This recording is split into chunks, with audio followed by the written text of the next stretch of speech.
I guarantee that by the end of this video, you'll have a much better understanding and knowledge base to be able to make an informed decision for getting your roof replaced. So in this video, I'm hoping to go over the details of what's included in a roofing quote so that by the end, you'll understand what things affect a roof price.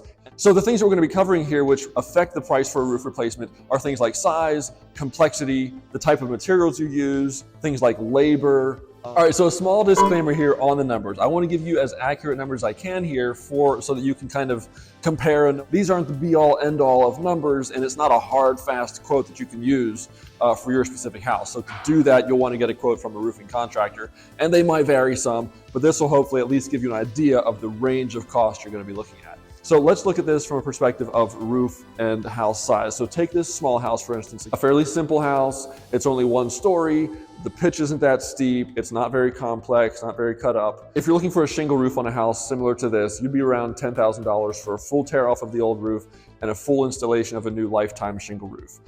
Now, if you're looking for a standing seam roof, which is really nice and lasts a long time, and I'm talking 80, even 100 years, a standing seam roof would probably be more like in the $40,000 to $45,000 range. And then let's just go crazy on a house like this and do like a Western red cedar wood shake roof or even a slate. You'd probably be in excess of $50,000, $55,000, even for a smaller house like this. So again, complexity, pitch, and materials are the three big factors. Now let's step to this house here. You've got a little more of a complex structure on the roof. You've got steeper pitches and stuff like that. Obviously, it's a bigger house also.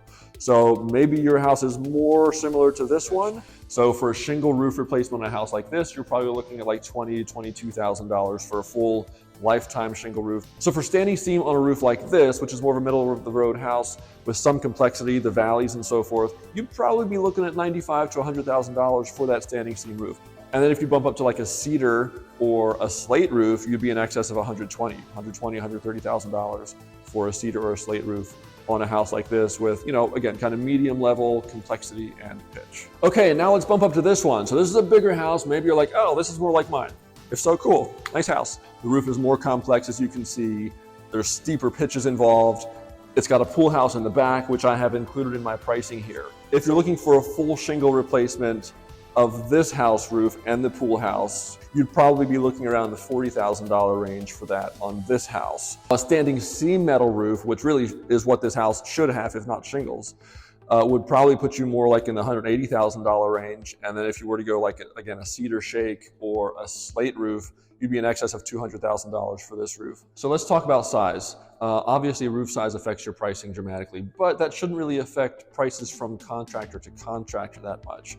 It pretty much goes without saying, small house, small roof, something like this, is going to be on the smaller end of the scale price-wise, versus a large house, more complex, is going to be a much higher price. So size does affect roof price a lot. Secondly is pitch. And when a roofer talks about pitch, they're talking about the angle of the roof. So the steeper the pitch or the steeper the angle of the roof, the more expensive it's going to be. And the big reason for that is because of labor and safety issues for the crew. Complexity of the roof is another big one. A simple house like this one, not very complex, it's not very steep. I can get in there and do the job pretty quickly and effectively.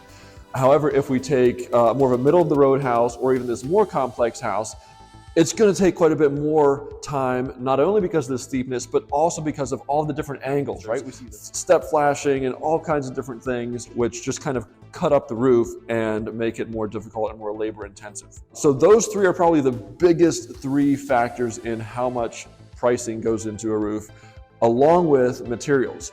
Now let's talk a little bit about tearing off or going over. This is one thing that you got to be aware of. Is he or is he not tearing off the old shingles? Surprisingly, it doesn't happen all the time. There are contractors who just go over the old existing shingles with a new roof system.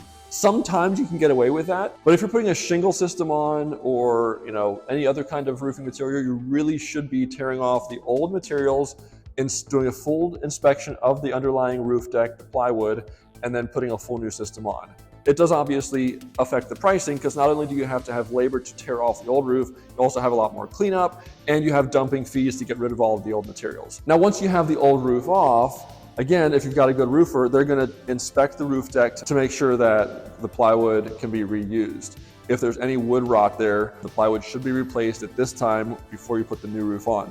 Now, looking at replacing plywood, typically you're going to see $80 to $100 per 4x8 sheet to get that replaced during the roof replacement as a part of the project.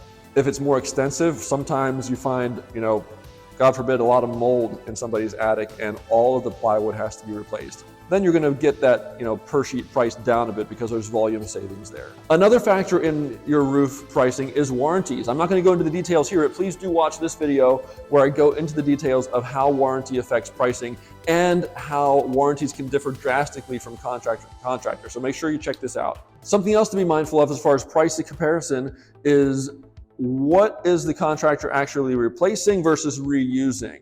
Sometimes things like step flashing, end wall flashing, chimney flashing, valley flashing, some contractors will go in and reuse all of that stuff when they really should be replacing it. It's not always necessary, so sometimes it is okay to reuse flashing, but you just need to know whether or not that's included in the price because that does affect how much the roof is going to cost. Also, something that a lot of people don't think about is insurance. So roofing is a very dangerous job. And insurance is expensive in the roofing industry. Not every contractor carries workers' compensation insurance, which could mean that a customer can sometimes be liable if they choose a contractor who is not properly insured. Right? Super important.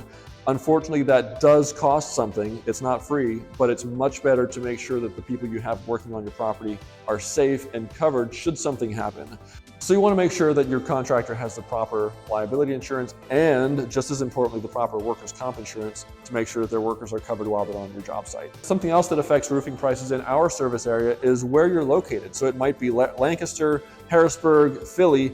Those are three different segments with kind of three different prices throughout those, because think of like Philadelphia, you've got city tax, you have a lot more tighter spaces. There's a lot of things involved in an inner city job versus something out in the country, for instance.